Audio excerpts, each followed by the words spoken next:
अरे बेट्यानो, इतक्या लवकर मी काय जात नसतो तुम्हाला सोडून. हा, मला बी अजित पवार म्हणतात. पण गऱ्यांनो, नियतीचा खेळ बघा. खरंच आज माझा हा प्रवास इथंच थांबतोय. मी नेहमी म्हणायचो राजकारण आपल्या जागी आहे, पण काम महत्वाचं.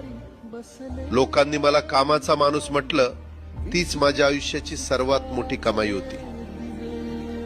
आज निरोप घेताना मन खूप जड आहे, पण एक समाधान आहे की शेवटच्या श्वासापर्यंत मी तुमच्यासाठीच धावत होतो. मी तुम्हाला शब्द दिला होता, जोपर्यंत माझे हातपाय चालतात तोपर्यंत तुमचं भलं करण्यासाठी मी झटत राहील. नियती बघा कशी असते. आज माझ्या हक्काच्या बारामतीच्या मातीत तुमच्या सेवेसाठी येत असतानाच माझे हातपाय कायमचे विसावले.